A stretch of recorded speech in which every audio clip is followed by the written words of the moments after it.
pastor. My pronouns are she and her, and I'm here on behalf of the Board of Regents. That's my retirement coming back to haunt me, I'm sorry. Board of Trustees, to make a few announcements prior to our worship today. You can find out all the announcements on the Facebook page or check the paper listings in the hallway down there. Many other ways to find out what's going on, but we have a busy week with a lot happening. Today at 5 o'clock, Andy Reese is going to give a talk on morals, and he'll be giving the same talk. It's kind of a preview today for a talk he'll be giving at the 150th anniversary of Chautauqua later this summer. So you could come today at 5 o'clock and hear a preview of that. Tuesday at 11:45, the Retired Old Men Eating Out Romeo group will be meeting at Sweet Azalea, and you can see Frank Dennison for more information about that. Thursday at 5:30, we do have a Building and Grounds Committee meeting here in the church. And the last Friday final concert will happen this Friday, no, not this Friday, May the 31st. Just look at your calendars, the last Friday of May. That's going to be featuring Amos Hoffman at 7:30 that Friday evening. So you can purchase your tickets online if you want to attend that final Friday concert. And also, please go ahead and mark your calendars for the annual congregational meeting, which will be Sunday, June the 9th, following our worship. So it's not too early to plan for that as well. And worship will begin shortly. Thank you.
Welcome to the Unitarian Universalist Church of Augusta, and happy Mother's Day for anyone to whom that applies. Together, we're empowered to promote justice and equity through compassion, reason, and respect. Together, we create beloved community within, among, and beyond. Here in the CSRA, we reside on the lands of the Westo people, the Savannah Shawnees, and the Yuchi peoples of the Muskogee Confederacy. My name is Rev Nic Filzen. My pronouns are he, him, and today I'm co-creating the service with a whole host of folks. Barbara Bowen, Desria Seay, and Janeya Filzen will all give short reflections today. Josef, Patchen, our music director, and our choir will make meaning through the shared creation of beautiful sound. The talented folks from our tech deck will make that beautiful sound look and sound really nice. And all of you, all of us together, we are shaping this moment together, this moment of great worth. Today we begin a 2.5-part reflective mini-series examining how our particular theological orientations intersect with and inform our Unitarian Universalism. With Desria and Janeya today, we'll hear from a humanist and a pagan perspective. Next week, we'll hear from folks who maintain theological and or cultural connections with Hinduism, Christianity, and Judaism. And on the final Sunday of May, we'll host Joyce Law, our friend Joyce Law, a local Buddhist leader with a long-time relationship with the UCA and many of our members. She'll make a connection between her practice and her family's relationship with UCA, especially in the context of Memorial Day, as she is a retired military officer. With our different beliefs, identities, lifestyles, orientations, all our differences, we are making a beautiful tapestry of good faith community. Come, let us shape that which has worth together. Come, let us worship together.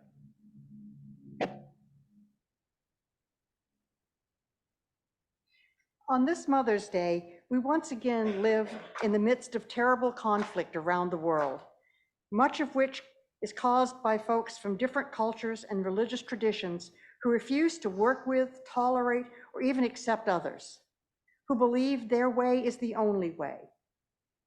As we practice and celebrate the possibilities of pluralism together here, may we be reminded of the words of Unitarian Julia Ward Howe. She sparked Mother's Day in 1870 with this proclamation: "Arise, all women who have hearts, whether your baptism be that of water or of tears. Say firmly, we will not have great questions decided by irrelevant agencies. Our husbands shall not come to us reeking with carnage for caresses and applause. Our sons shall not be taken from us to unlearn all that we have been able to teach them of charity, mercy, and patience. We women of one country will be too tender of those of another country to allow our sons to be trained to kill theirs." From the bosom of the devastated earth, a voice goes up with our own. It says, "Disarm, disarm. The sword is not the balance of justice. Blood does not wipe out dishonor, nor violence indicate possession.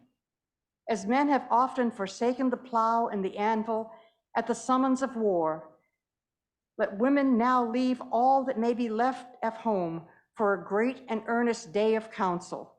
Let them meet first as women to bewail and commemorate the dead. Let them then solemnly take counsel with each other as to the means whereby the great human family can live in peace, each learning after his own time the sacred impress, not of Caesar, but of God.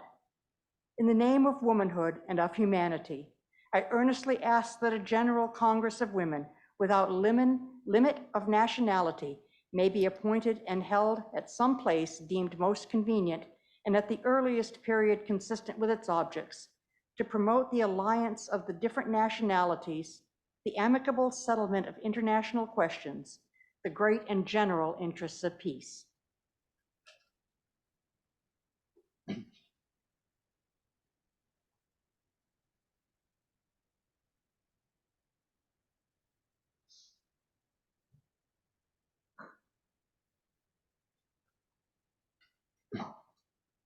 Would you rise in body or spirit for our opening hymn, number 302, Children of the Human Race?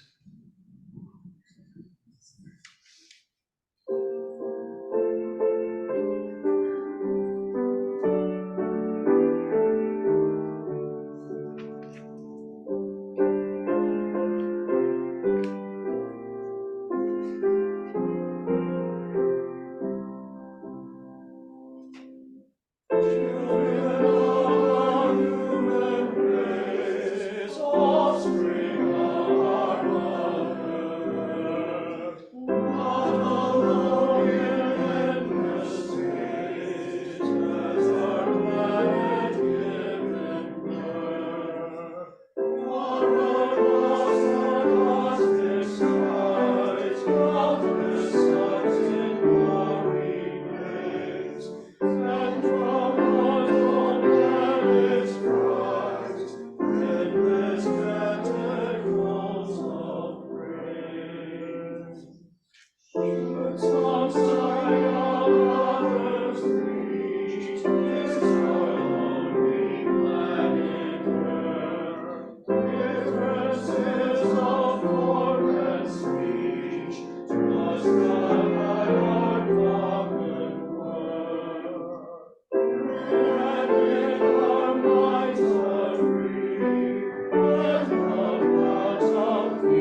Hello, I'm Marika Bhattacharya, and I'm a member of your pastoral care team. I'm here to invite you to share the joys and sorrows that are shaping your lives. And for those who are here in the sanctuary, please come up and join me. Let's sing our kids out to continue their faith formation. No, we're staying here.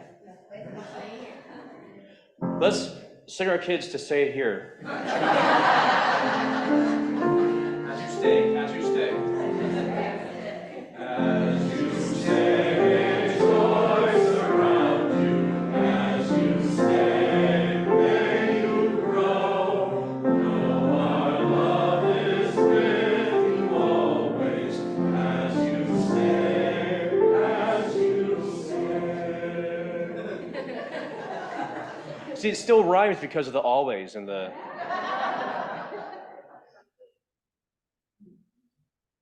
We did it, y'all. Now, with that moment of levity, let's enter into a moment of prayer and meditation. And I'm going to do today a guided meditation by the Reverend Michelle LaGrave entitled The Many Ways We Listen. And before we enter into this moment, I invite you to get comfortable. If that's with your feet on the floor and your back straight, that's fine. If that's with your legs crossed and your head down and eyes closed, that's fine too. Whatever works for you. Even if you want to clasp your hands, whatever works for you.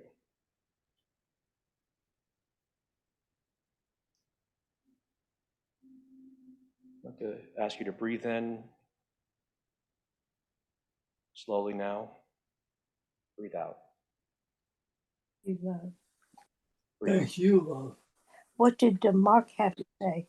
What do you want for lunch? And what did you say? Susan said, just come on. And what did he say? Treat the whole computer. What do you want for lunch? What can I bring? And I said, just bring yourself. And he No said, matter what we well, hear, I'm going to stop and get.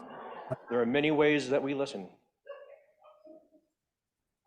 We continue breathing gently now. Breathe out. Turn this off. What? Turn it off. Listen to your breath.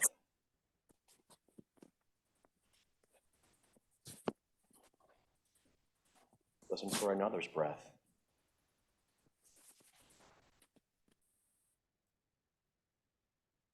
Whether you are here in the sanctuary,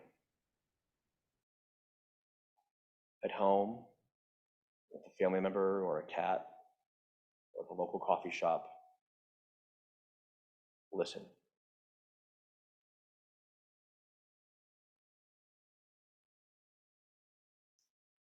Now place your hand on your chest. Or if they need and want your help, you can do so for another.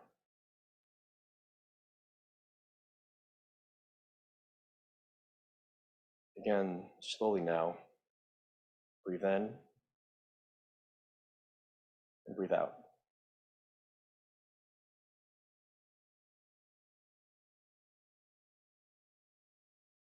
Some of us hear with our ears the sounds we make, sounds others make. Some of us hear with our eyes, watch lips and hands and arms and body movements.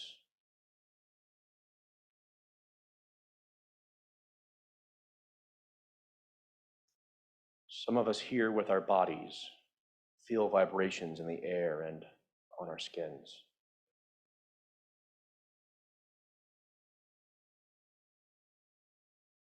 Slowly now, breathe in, breathe out.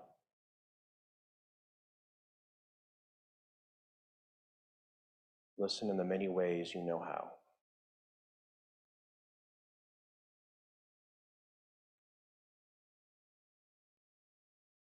As we breathe together, some of us on our own, some of us with help. So too do we live together.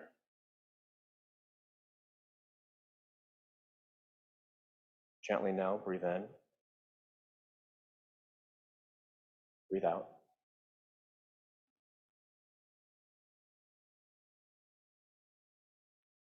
Breathe out. Breathe in.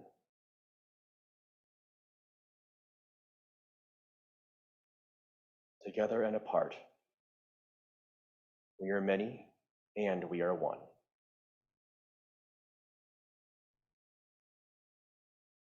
Breathe in. Breathe out.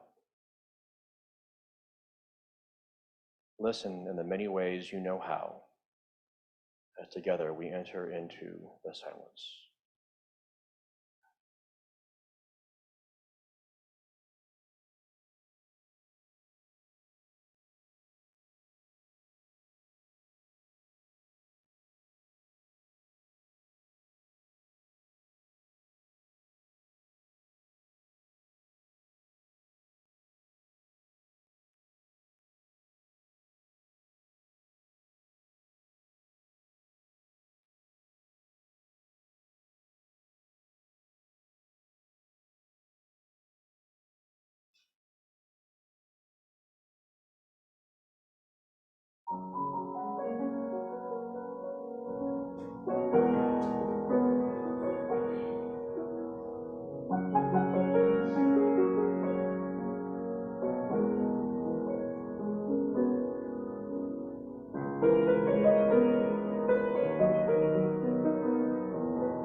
Blessed be and amen.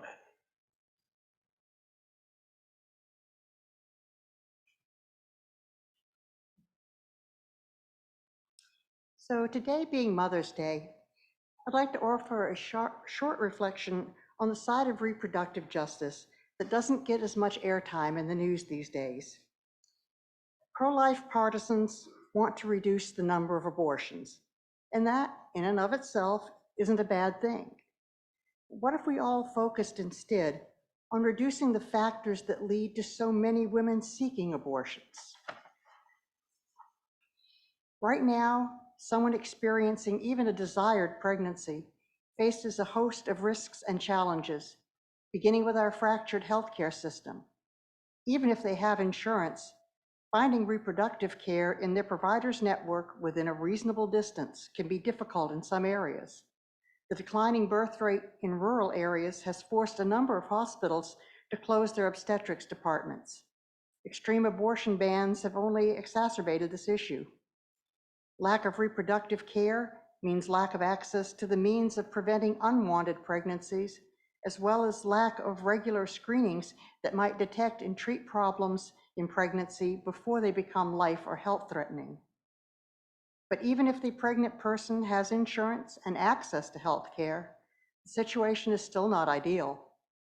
Our maternal mortality rate may have been overestimated in past figures, but it's still not good. And it's worse if you're a person of color. This may be because women of all races, but particularly Black women, frequently have trouble getting doctors to listen and believe them when they have a medical issue. And the problems experienced by transgender or non-binary persons take that to a whole different level. The problems don't stop after giving birth either. Mothers are the parent most likely to be the ones taking time off to deal with children's needs. The number one reason women in general earn less money over their careers is taking time off to have and raise children. Then there's childcare, if you can find any. It's probably going to cost about 25% of your paycheck. If you can't find or afford childcare and stay home to raise your child, not only will your career take a hit, so will your social status. Because in our society, caring for children is one of the lowest status jobs there is, suitable only for those who can't do anything better. In addition, mother figures frequently find that their children are unwelcome in many social situations and even business establishments. Our society has gone from beyond wanting children to be seen and not heard to not wanting to see or hear them at all. With all of this, it's a wonder anyone chooses to become a mother or mother figure. It's a downright terrifying prospect.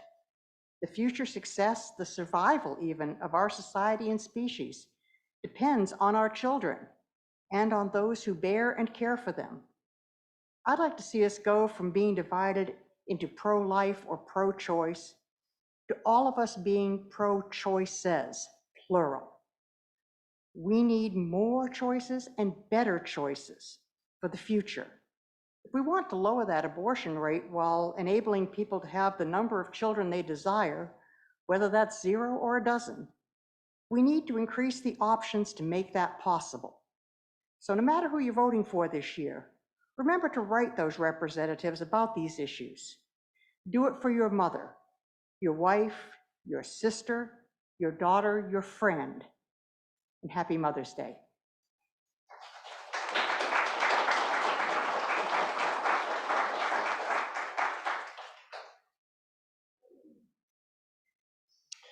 Thank you very much, Barbara, for that thoughtful reflection.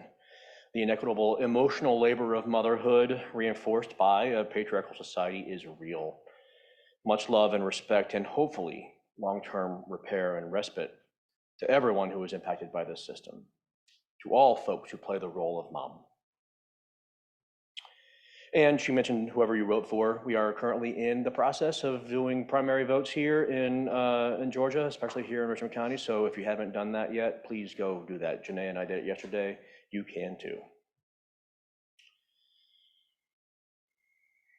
As we have mentioned the last few weeks, we haven't yet received what we typically expect in the aggregate offering plate this fiscal year.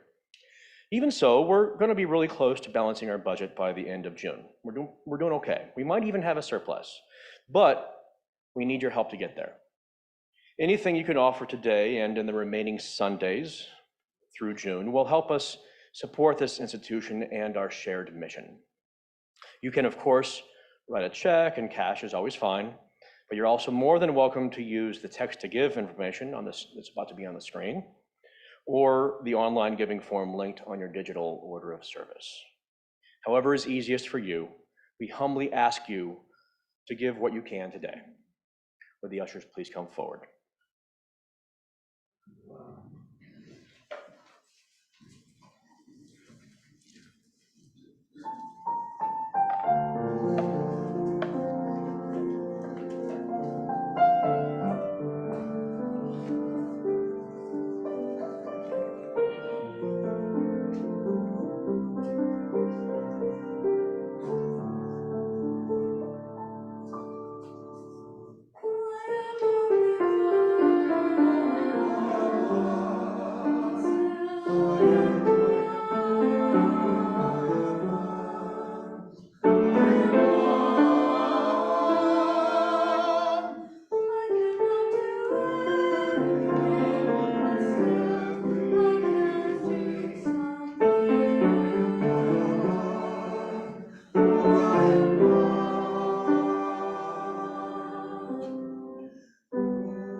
We thank you for your generosity.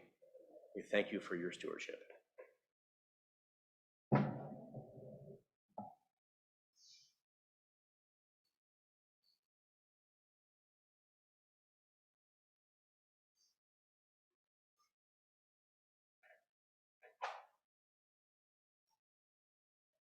Hello, y'all.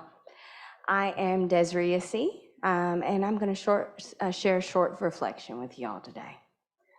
So as I was asked to make a reflection today on humanism by Rev Nic, it occurred to me that there was no way I could speak only about humanism without incorporating the Black church of my youth. See, the Black church that I grew up in deeply influences my theology today. See, as a cradle-raised Black child, the church has always been my sanctuary.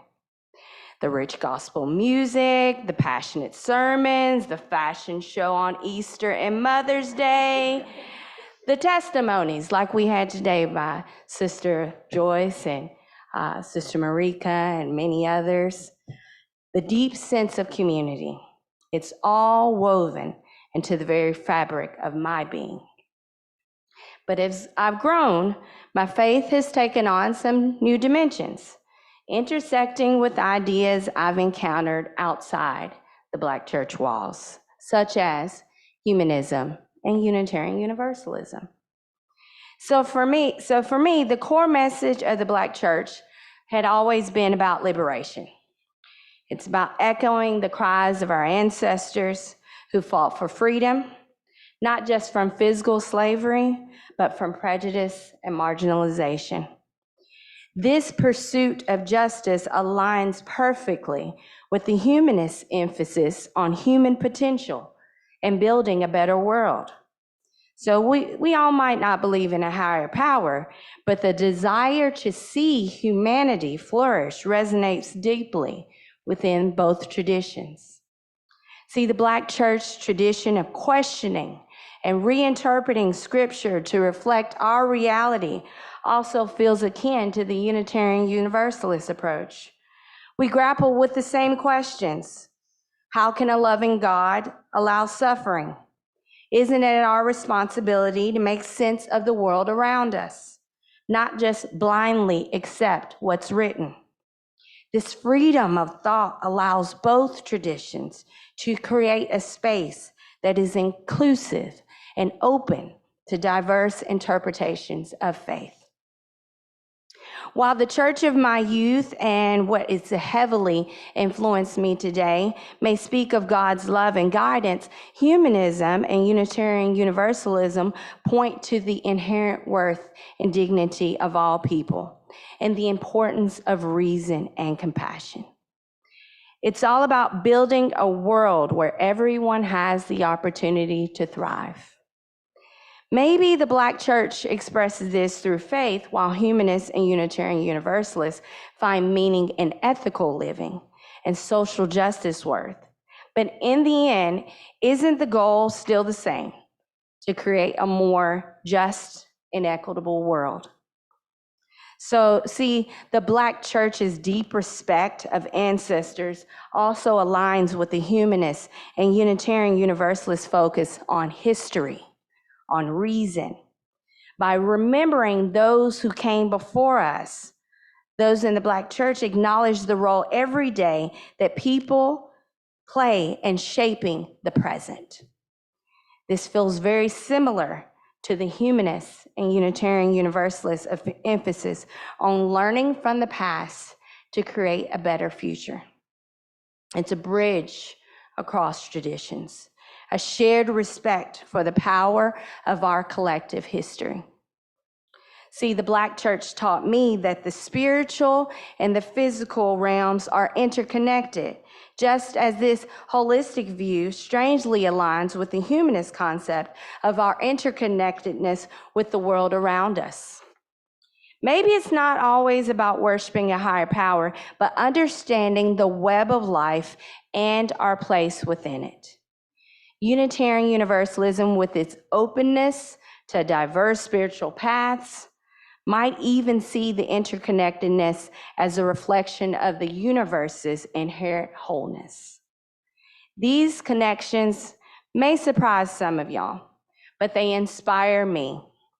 It shows that faith, reason, and a deep respect for humanity can coexist. Maybe the Black church, humanism, and Unitarian Universalism can learn from each other, collaborate on social justice initiatives, or find inspiration in each other's rich traditions, such as I do. In the end, isn't that what faith, in whatever form it takes, is all about? Lifting humanity, challenging injustice, and creating a world where everyone can reach their full potential.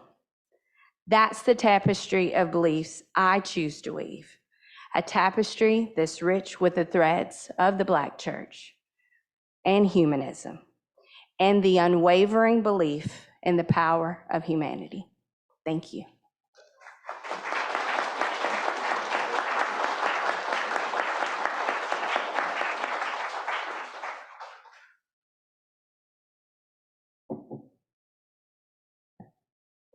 That was perfect. That was amazing. My name is Janeya and Filzen, and bear with me if my voice comes and goes. A couple weeks ago, for our Beltane service, I shared some thoughts on my pagan beliefs for the invitation to generosity. My main idea was talking about paganism and the wheel of the year, the cycles of the seasons. As I thought about being UU and pagan for this reflection, the same idea kept coming back to me. Before I continue, though, some backstory. When I left the church of my childhood, I tried not going to church at all for a little while. That really didn't last long. I found out that I'm a church girl through and through. I just had to find the right one.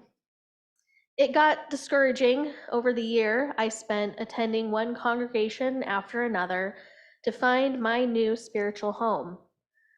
But once I did, it hit me hard, right in the heart. A UU fellowship in Boise, Idaho, where me and my 2 toddlers were welcomed immediately. As I embarked on my discovery of Unitarian Universalism, the pluralism inherent in every worship service became central to my personal worship. And that allowed me to search for a new idea of what God was to me and what that new understanding would mean in my life.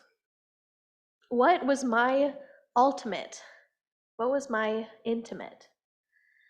As the wheel of the year turned, I encountered all of my childhood holidays and holy days, one after the other, in the same sequence I had known them in my 25 years thus far. I realized as each approached, they still held meaning for me, and yet they weren't the same as they had been. I wanted to find a new way to experience them, to honor them and their meaning, but sync it up more with who I was today. Unitarian Universalism was my map, my guide through that process of spiritual creativity. I still remember my first UU Christmas Eve service. I had been dreading it, and yet I needed to attend. I felt that need to attend. And instead of heartbreak or trauma, as I had feared, I found the music familiar and comforting. And the message was just as true as it had always been, but in a completely different way. Pluralism allows for many truths to exist in the same space and time, to cooperate in ways that lead to more wholeness, more fullness, something greater than any of the individual pieces of truth can do on their own. And this is what ultimately led me to embrace paganism alongside my Unitarian Universalism. That seasonal movement from one holiday to the next took on a new importance for me. It anchored me to the moment, to the here and now, to the place where I was standing, living, working. It shaped my worship and my attention and my intention. Paganism is all about the magic of person, place, and action. That there's something unknowable and mysterious, and yet accessible to us all, simply when we stop to listen to it. Gazing into a fire opens our mind up to imagination. Swimming in a lake under a hot sun connects us to the earth and inspires us to care for her. Planting and tending a garden teaches us patience, and then teaches generosity when we share that harvest. So many simple things make life more magical, more joyful, more connected. Through Unitarian Universalism, I learned how to be part of something bigger than myself, beloved community.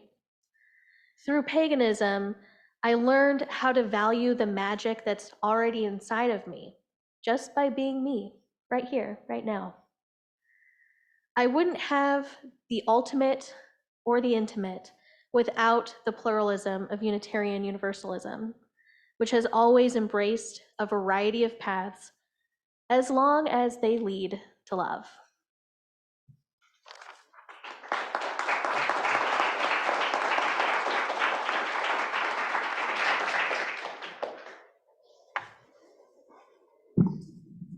Would you rise and body your spirit for our closing hymn, 1059, May Your Life Be as a Song.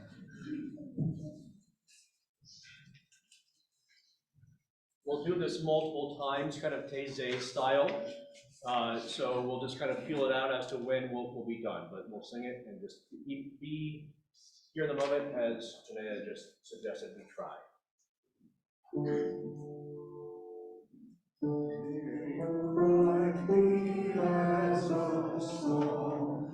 Resounding with the dawn, to sing away the light, and softly serenade the stars, ever dancing circles in the night.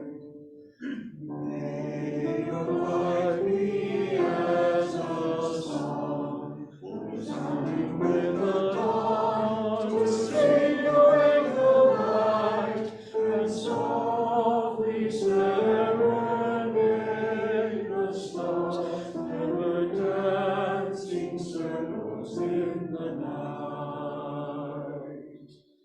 May your life be as a song, resounding with the dawn, to sing away the light, and softly serenade the stars, ever dancing circles in the night. May your life be as a song, resounding with the dawn, to sing away the light, and softly serenade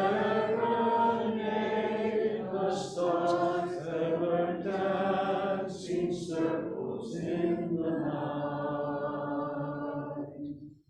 May your life be as a song, resounding with the dawn, to sing away the light, and softly serenade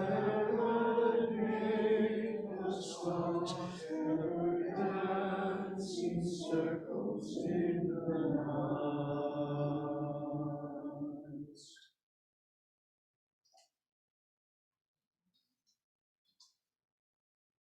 You may remain risen and body your spirit as I use these words by Rebecca A. Edmiston Lang to finish our service today, entitled Mindful of Our Highest Aspirations. Mindful of our highest aspirations, bound by common faith and purpose, and yet beginning with ourselves as we are, let us continue our journey together in our unending quest for dignity, justice, and love. Amen.